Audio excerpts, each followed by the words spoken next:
विभाग। वीरेंद्र जी आ गए। वीरेंद्र जी स्वागत आपका। तो बताइए, रात में आप विभाग बटे, आपका ऑब्जर्वेशन क्या है? आप भी तो कुछ बताइए। देखिए, जो बड़ी पार्टियां होती हैं दिल्ली से चलती हैं, उनमें फैसले भी दिल्ली से होते हैं। फैसला दिल्ली से हो लखनऊ से हो ये विषय नहीं है। विषय ये है कि मान सम्मान के साथ हो। बीजेपी में बाहर से आने वाले लोगों का सम्मान बढ़ा है और जो घर की मूली साग बराबर वाली स्थिति है, ऐसा कई लोगों को महसूस हुआ है। भूपेंद्र चौधरी पार्टी के प्रदेश अध्यक्ष थे, पहले भी मंत्री थे और अब की बार उनको उनके कद के हिसाब से छोटा विभाग मिला है, इसमें कोई शक नहीं है। क्योंकि इनके पहले जो प्रदेश अध्यक्ष पद से हटे थे स्वतंत्र देव सिंह, उनको जल शक्ति जैसा बहुत बड़ा महकमा दिया गया है। मंत्रियों का कद उनके विभाग से हमेशा तय होता रहा है। ये नहीं कि वो कैबिनेट है, कैबिनेट तो बहुत सारे मंत्री हैं, 22 हैं, लेकिन जिसके पास विभाग बड़ा होता है ये माना जाता है कि वो बड़ा मंत्री है और पार्टी उसको ज़्यादा महत्व देती है। इस मामले में जो काट छांट हुई है वो वाकई में बड़ी चौंकाने वाली है कि जब यही सब देना था तो 7 दिन तक तरसाए क्यों? अरे तुरंत ही दे देते जब सर माथा ही रखना है। मनोज पांडे तो लय उड़े, बाहर से आए और बड़ा महकमा उनके पास है, पहले मुख्यमंत्री के पास था खाद्य रसद विभाग जी। तो बीजेपी वाले तो अपने आप को आसमान से गिरे खजूर पे अटके हुए महसूस करते हैं, लेकिन पांडे जी चमत्कार करके निकल गए आगे। वो किसी के हाथ आने वाली चीज नहीं है, वो बहुत तेज आदमी हैं। अब राजनीतिक पेंशन हो, चाहे पीआरडी हो या सैनिक कल्याण हो, सोमेन तोमर इसमें क्या करेंगे? मतलब कैसे? सैनिक कल्याण मतलब जो मिलिट्री के रिटायर लोग हो गए हैं उनका एक निगम बना हुआ है जो लोगों के प्रतिष्ठानों पर सरकारी उस पर ड्यूटी करते हैं। और ये पॉलिटिकल पेंशन क्या है? और राजनीतिक पेंशन में मीसा DIR है, वो बंधी है, वहाँ चवन्नी इधर उधर नहीं हो सकता, क्या कर सकते हैं, बहुत ज्यादा वही पेंशन है। अब बीजेपी को बड़ी उम्मीदें थी।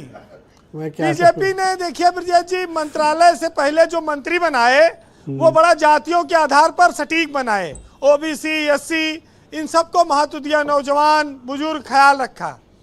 लेकिन उम्मीद की जा रही थी कि 70 साल के ऊपर के जो मंत्री हैं वो हटाए जाएंगे, वो रिस्क नहीं ले पाई बीजेपी, उनको नहीं हटा पाई, ना विभागों में बदलाव कर पाई।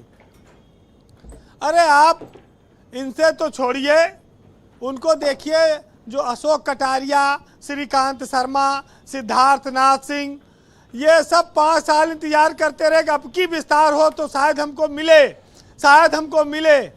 अब मुंह सिले हुए बैठे, बोल भी नहीं सकते। इनका तो दावा था इन लोगों का मिलना चाहिए था, ये तो लिस्टे में नहीं आ पाए। अब जो बने स्वतंत्र प्रभार में, हमें तो लगता है इससे पहले, इससे अच्छा मेरठ वाले वो कह देते भैया हम राज्य मंत्री ठीक रहे, स्वतंत्र प्रभार हमें ना बनाए होते सोमेन तोमर, तो यही कह रहे होंगे। उनके समर्थक लिख रहे हैं कि भाई राजनीतिक पेंशन विभाग मिलने की मंत्री जी को बधाई। इससे अच्छा कम से कम बिजली विभाग था वहां, जिसको कह देते थे लोगों की मदद हो जाती, जनता की। देखिए एक चीज है, ये PWD का जो लॉलीपॉप है ये 2 साल से लटकाया हुआ था, टपक रहा था कि इनके खाते में जाए, उनके खाते में जाए। सबसे बड़ा महकमा उत्तर प्रदेश का PWD है और उसके लिए बड़े बड़े नाम चले, लेकिन वो ना तो किसी डिप्टी CM के पास गया और ना भूपेंद्र चौधरी को मिला, ना मनोज पांडे को मिला। तो इसका मतलब ये है कि मुख्यमंत्री ने कहा कि तुम सबको तरसाएंगे और इतना देंगे जितने में सांस ले पाओ, खाने पीने के बारे में सोचना भी नहीं। अच्छा, दुबे जी अभी हमसे फुसफुसा के पूछ रहे हैं कि पूछो राकेश सचान का क्यों कटा? दुबे जी के विभाग में एक मंत्री हैं, उन्होंने एक बार वैज्ञानिकों की बैठक बुलाई और कहा कि हम एक मिशन जो है चांद पर भेजेंगे। तो वैज्ञानिकों ने कहा कि साहब मंत्री जी, चांद पर तो अमेरिका और चाइना ये सब पहले भेज चुके हैं। तो मंत्री ने कहा ठीक है, चांद पर भेज दी तो हम लोग सूरज पर मिशन भेजेंगे। तो वैज्ञानिकों ने कहा साहब सूरज बहुत गर्म होता है, वहां पर जल जाएगा कोई भी जाएगा। तो मंत्री ने कहा कि अच्छा ठीक है, अगर सूरज में बहुत गर्मी है तो हम अपना मिशन रात में भेजेंगे, रात में ठंडा हो जाता है, दिन में भेजबे नहीं करेंगे। बड़ा तगड़ा विभाग है मंत्री जी के पास। तो अब आप समझ लीजिए कि हमारे मंत्रियों के दिमाग वैज्ञानिकों से भी आगे और तेज चलते हैं। राकेश सचान का कद घटा दिया गया, बड़ा आश्चर्यजनक बात रही। ये ऐसा पहला वाकया है कि दूसरे दल से जो बीजेपी में आया हुआ व्यक्ति हो उसके सम्मान में कटौती हुई है, पहली बार ऐसा हुआ है। और वो भी ओबीसी और वो भी कुर्मी। बिल्कुल ठीक कह रहे हैं। अब देखिए हमें लगता है ऐसा है कि उनके मामला एकदम कगार पर है वो ना? मंत्री पद बच गया, यही बहुत बड़ी बात है। कुछ तो बड़ा क्योंकि कांड किए हैं वो जो खुला नहीं है। वो जो वहां पर कानपुर में प्लाट निकल आया अरे था, वो तो बहुत ढेर पुरानी सारा। बात है, उसका तो गिनती नहीं, वो तो बहुत पहले का है। और एक बार मंत्री जी फाइल लेके भाग गए थे, याद होगा जब सजा सुनाने की बात आई थी, हल्ला मच गया। वो सब की तो हाजिरी माफी हो चुकी, ये कुछ नया कांड है। ये ओम प्रकाश राजभर भी एकदम डरे रहे, जान लीजिए ऐसा नहीं है, और कगार पे ही थे एकदम, बस गिरने वाला था मामला। जब विभाग बटा तो राहत की सांस लिए हैं। ये पीयूष मिश्रा बैठे हैं, इनको पता है। ब्रजेश जी नहीं भी पता होगा तो आपके सामने ही जोखिम थोड़ी लेंगे असहमत होने का। नहीं, लेकिन देखिए सब डरे हुए थे और 75 साल वाले भी डरे हुए थे, लेकिन बीजेपी ने कोई रिस्क नहीं लिया, किसी को खिलाफ कोई कार्रवाई नहीं की। वैसे मंत्रियों के लिए अब मौका है कि वो क्षेत्र में जाएं, काम करें, क्योंकि समय बचा नहीं विभाग का। ये 31 मई तक ट्रांसफर है, उसके बाद फिर अपना अपना काम करें। ज़्यादातर मंत्रियों को भी पहले अपने प्रमुख सचिवों से निपटना पड़ेगा, इतना आसान नहीं है।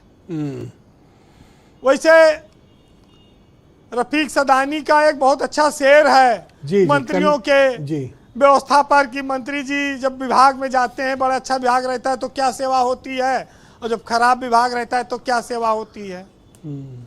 तो उस पर आप सुनिएगा कि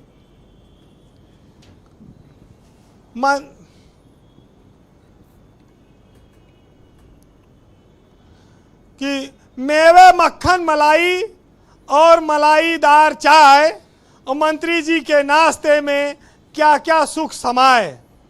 प्लेट सची है मेवे की, पकवानों का अंबार, और चमचे कांटों से हो रहा नाश्ते का सिंगार। और कैसी गरीबी कैसा भूखा पेट, यहाँ सब हैं मस्त, और मंत्री जी की मेज पर हर कौर है जबरदस्त। बहुत शुक्रिया वीरेंद्र जी, बहुत धन्यवाद आपका ग्राउंड जीरो से इनपुट, फीडबैक, ओपिनियन और अपने पॉलिटिकल ऑब्जर्वेशन हमारे साथ साझा करने के लिए। बहनों भाइयों,